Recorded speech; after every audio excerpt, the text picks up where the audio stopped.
day everyone, my name is Nosipo, and today I am going to be talking about injury in the workplace. Okay, so I'm not going to go deeper into that topic, but if you are an employer and you've got workers working for you, it is very important that you let your staff members know their rights in terms of occupational health and safety.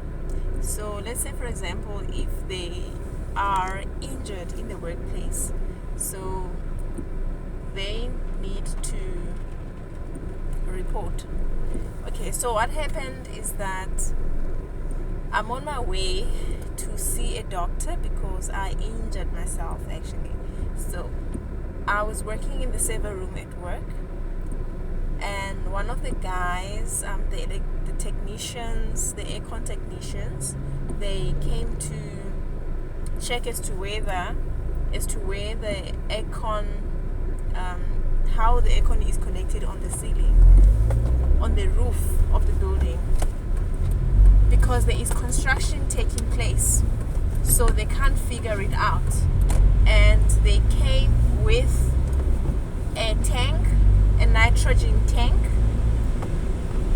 so they were blowing it inside the server room.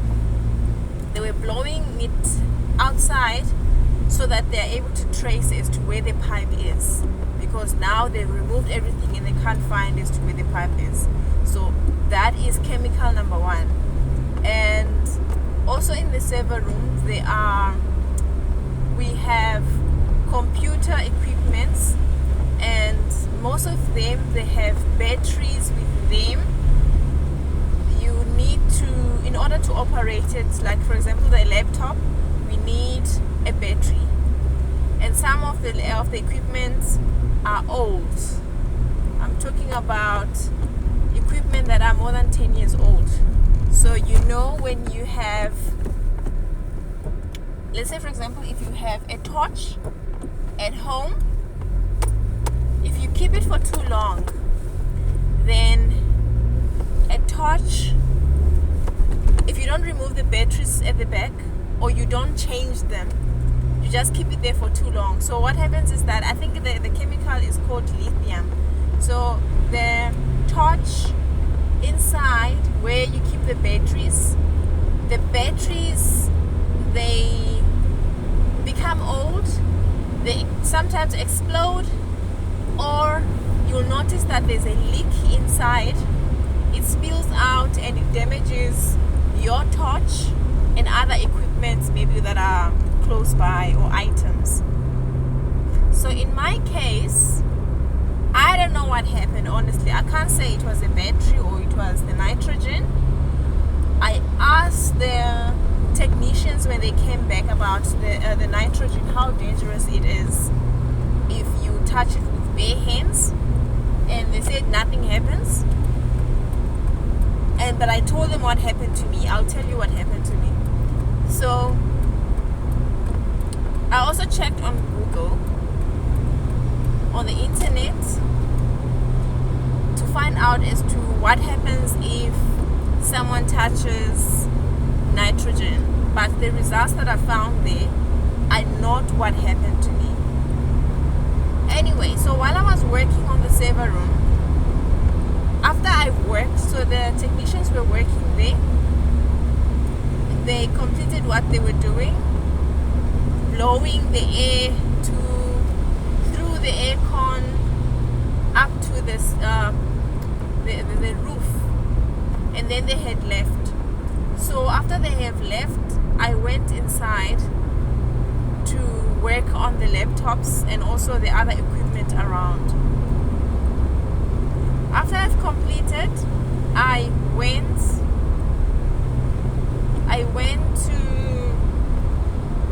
to my desk to carry on with other duties. But while I was sitting there, then my hand started itching. When I looked at my hand, it wasn't my hand only, it was my hand and my neck, they started itching.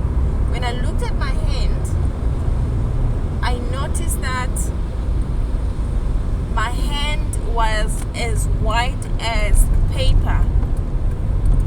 And I thought that maybe I must have touched, spilled T-Pex. If you don't know what T-Pex is, maybe T-Pex is that it's that content that we use to erase things that we have written on the paper. If you have written using a pen, then we use T-Pex to correct it. In some cases, they call it correction pen.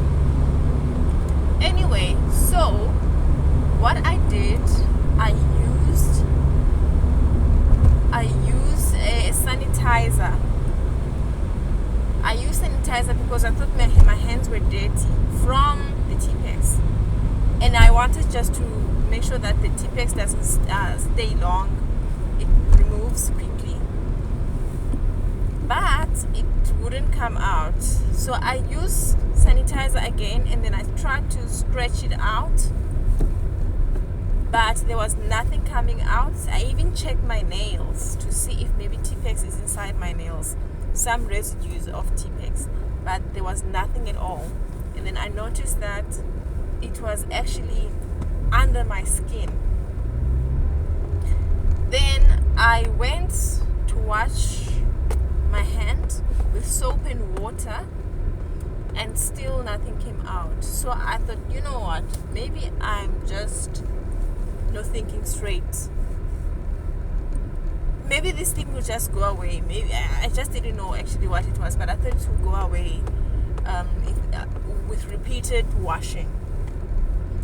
So anyway, it was almost knock-off time. So knock-off time came, and I left the office, and then I was driving home, and I told myself that if I get home and this thing doesn't come out, then I'll go and see a doctor, because I don't know what it is. It didn't make any sense to me. So I came into my car, then I started driving. While I'm driving, then I was wondering as to what on earth is this. Honestly speaking, to be honest with you, I thought maybe it was some kind of voodoo spells on me.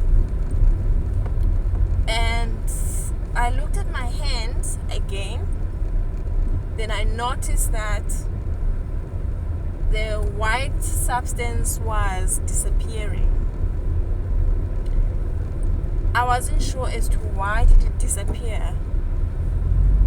I was thinking maybe it is because I washed my hands, like the time when I washed my hands, maybe I didn't check properly. Maybe something actually came out. So I continued driving. Then I looked at my hand again in disbelief that how come I didn't see that my hand got washed from the first time. So I looked at my hand again, and the white color that I told you about, the white T-Pex or paint looking like color, white color, it was completely gone, like it just vanished. So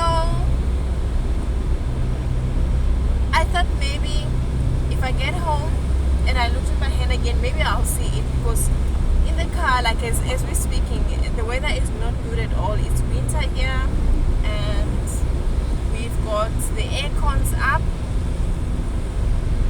So I thought maybe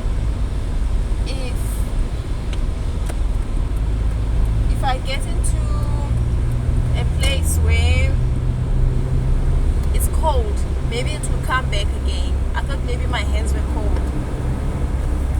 So I got home, got out from the car, and I parked in the parking lot. I don't have a garage.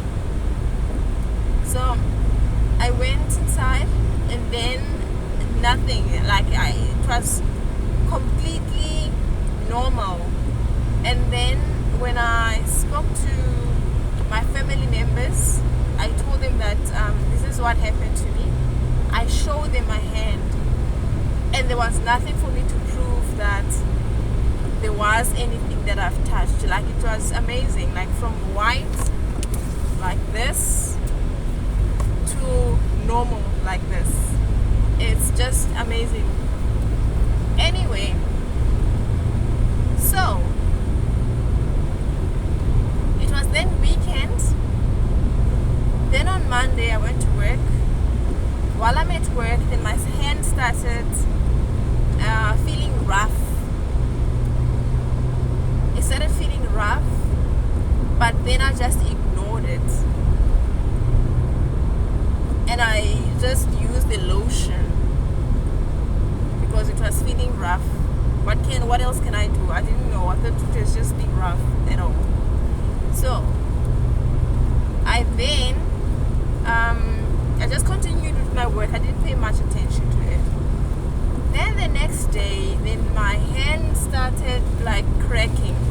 If you for those ones who bake, if you have noticed, for those ones who bake, they might actually relate to what I'm talking about. There is the sweets. They sometimes make sweets candy made of sugar, like made of sugar. How can I put? They first heat sugar in the pan, and then they would pour it on the surface, and then they start crashing it. Anyway, my hand was like that. It was glossy. Sorry about that, it's raining here. So my hand was shiny, like glossy, but cracked at the same time. Then I knew that I really was in contact with the harmful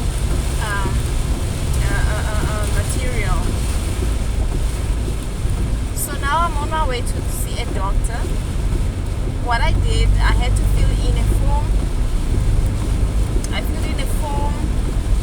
It's called a WCI2 form because this is an injury on duty. And then my doctor has to also fill in his or her form indicating their findings as to what happened.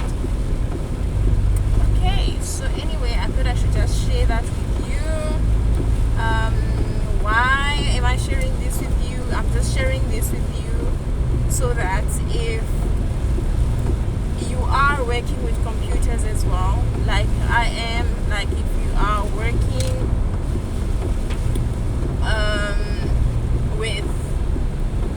if you are working with computers, please try to use gloves. And please try to use gloves. Identify the hazards in the workplace. And if you are working with batteries, maybe try to use gloves. Or if it happens to you that your hand starts itching as well, or it starts showing the symptoms that I just told you now, don't hesitate. At least rush to the doctor so that they can be able to see immediately as to what it is, or they're able to diagnose you quickly and give you proper first aid. Okay, alrighty. It was nice chatting to you. Alright, this is my first video. I've been resisting making videos because I wanted my videos to be perfect. But yeah, today I just thought, let me just get started. Anyway, please subscribe. I'll be making more videos. Subscribe and do everything that all those YouTubers and vloggers